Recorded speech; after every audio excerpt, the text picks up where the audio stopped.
I remember sitting in my car for the longest time, staring at the lights flashing on the dashboard, just hoping they would flicker off. Anything to keep me from having to accept that I was essentially stranded, surrounded by nothing but flat brown land and ever-oppressive darkness. I wish I could have been at least angry at myself. I wish before heading off, I had ignored a noise the car made or chose not to care about the way the engine sputtered. That wasn't the case though. When I left for my trip, the car was in tip-top shape and showed no signs of breaking down. Then, all of a sudden, with my headlights painting the dark road before me, the car just died. So I sat with the battery's purpose reduced to keeping me vaguely illuminated, hoping that someone would spot me, but I figured I looked like nothing more than a speck of dust in the distance, similar to the stars hanging above me. My only saving grace was that the heater continued to pump warm air into the car, fending off the cold of the desert around me. Running through my options, I looked at my surroundings once more. No other specks of dust to indicate another living soul could be seen. Do I wait until morning? Do I try to walk? I had been driving for a while, and my destination could be seen on the horizon. Still, it would have been a hell of a walk in the cold. In the morning though, it would be far too hot, and I didn't have nearly enough water to keep me hydrated. I didn't know if the road was more commonly occupied during the night or the day. It was the kind of drive I would assume people would take at night. It was truly a lovely one. Light pollution hadn't reached the sky, and so the stars were as visible as ever. It was almost surreal. What wildlife would I have to look out for? The drive should have been a fairly quick and uneventful one, so I didn't worry about anything like that on departure. It was there, deep diving into my thoughts, that I began to feel my body vibrate. A small shaking that rattled up my spine, jarring me back to the lights on the dashboard. This time though, the interior of my car was bright, far brighter than my overhead light could accomplish. Turning towards the source of the light, I was immediately blinded by the intense white of two orbs sitting just behind my car, hovering above the ground. For a brief moment, I pictured myself standing far off in the desert, looking towards the sky. I imagined the intense light lifting me off the ground and pulling me into some spacecraft. As my rational brain pulled me away from such fantasy, I came to recognize through the blinding light, the rumble was coming from a truck. I dropped the hand shielding my eye in relief and fumbled for the door handle. I don't know how I didn't notice something so large and bright coming up behind me. I figured I was so lost in my thoughts, trying to avoid panicking. Pushing open the door, I stepped out into the cold, feeling half of my body still being heated by the front of the truck. I walked around the side of it, remnants of the intense light still blocking bits of my vision. So much so that I was hardly able to make out the face of the man driving the truck, but still, I was happy to see him. I explained to him what happened, how my car decided on its own that it wanted to rest by the side of the road for a while. And, with a voice that made me feel like a small child asking for something expensive for my birthday, I asked if he could just give me a ride to town, as I didn't feel like walking was going to pan out well for me. "Hop in," he replied. His voice sounded like he was shivering as the cold had wrapped around his windpipes. I offered far too many thanks and retrieved my stuff from the car. Shutting it off, the headlights that painted the road vanished. The much more overpowering light of the truck had all but eaten them up. Jogging to the passenger seat, I reached up and pulled the large door open. It swung with a heft I wasn't expecting and nearly threw me back. I climbed up into the cabin and rested back on the seat. I said thank you again and offered my name up, waiting for a moment in silence. He turned to me, features still hidden in the dark. Though, thinking back, with the headlights, I should have been able to make something out. I noticed he wasn't looking at me but the door that I hadn't yet closed. Sheepishly, I apologized and swung the door shut.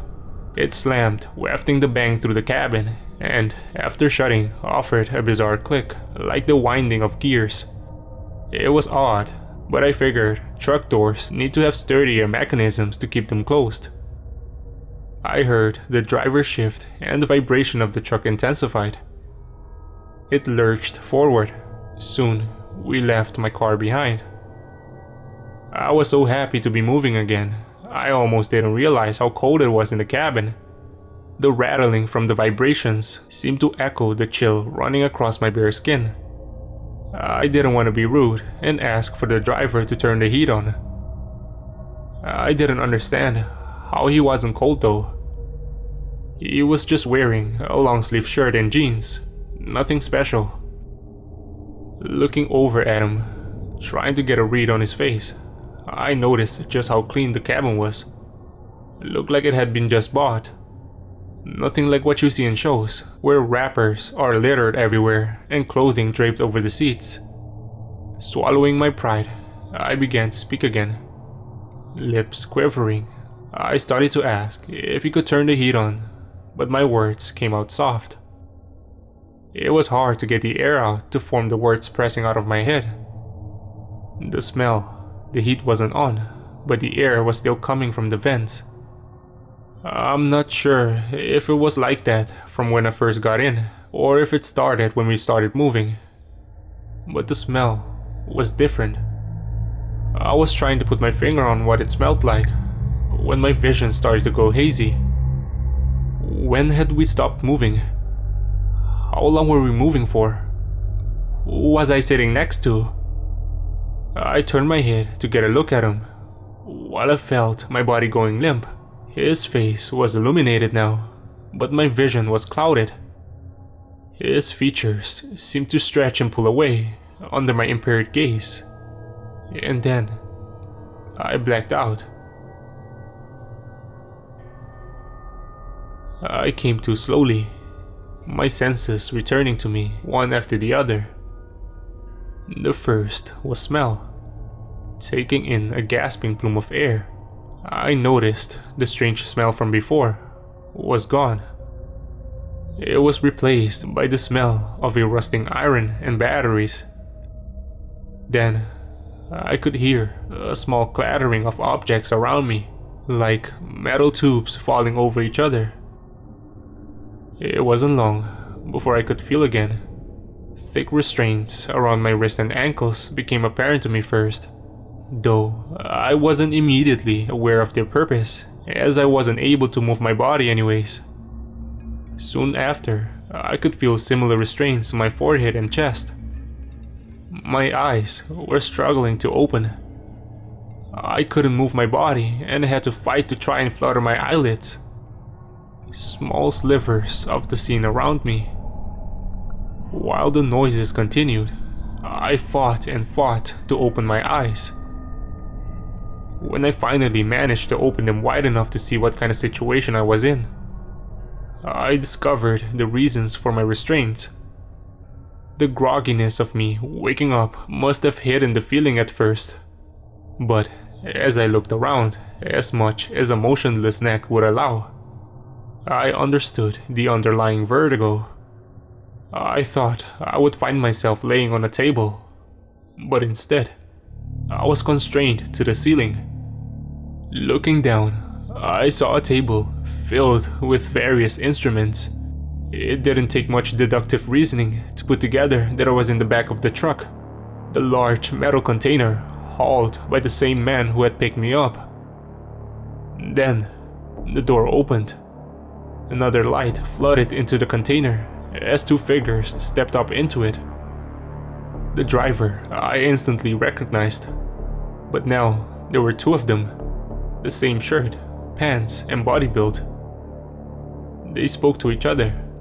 It sounded like a whisper, but as I listened carefully, it was more like an expulsion of air. Within the soft rushing of breath were faint clicks, the innocuous cling that a safecracker would listen for. One of them looked up at me. Recognizing that my eyes were open, it expelled more air, alerting the other who almost looked up at me. Their eyes were devoid of pupils or sclera. Instead, their eyes consisted entirely of a faded violet. The color became more vibrant as it reached the center of the eye and duller near the edges. One of them made a motion to the light that was being cast into the truck. The light then shifted to a color similar to their eyes, making the interior of the truck saturated with the muddy purple. The color felt oppressive. It weighed heavy on my chest and was accompanied by a low mechanical hum that shook against my back. I didn't feel it at first, the instrument that had invaded my stomach. It was a pinprick of pain that grew into a gnawing heat as the instrument, guided by one of the men, dragged from my stomach up the restraints on my chest. Despite the pain, I wasn't able to scream, shake, or fight the sensation in any way. I just had to suffer it, which I think made it worse. I had no outlet but the pain. Looking over, I could see that the light had caused the rusted sides of the truck to shift into something with reflective properties.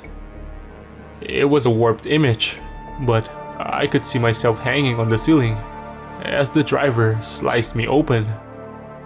It was more like an out-of-body experience though, like my mind was trying everything it could to separate me from the pain. I'm not sure how much the efforts worked though. I could feel every aching inch of my skin being divided. Then I felt it. Something like 0G on a roller coaster. When the knife reached the restraint, the driver parted my skin with another tool, and my stomach dropped. My inside fell away from me. I watched in exhaustive horror as the parts of me I've only ever seen in movies or medical textbooks rushed out like water. Shutting my eyes, I waited for the sound of my wet organs slapping the bottom of the metal box I was in, and was surprised when I heard nothing. Opening my eyes again slowly, I could see in the reflection that my organs were suspended. It was as if the light was acting as a 0G generator. Even my globs of blood would drift down and hang in the air. There was a video of some astronaut showing how water acted outside of Earth's gravity. It looked similar to how my blood was acting, though my blood was more viscous and held together better in the environment. At some point, the pain just became part of me. The fear that was clawing at my inside was soothed somehow, like something was telling me I wasn't going to die, that the pain is temporary. Fascination took over as I watched my insides shift and undulate, still performing their necessary task like nothing abstract was happening. Everything except my stomach.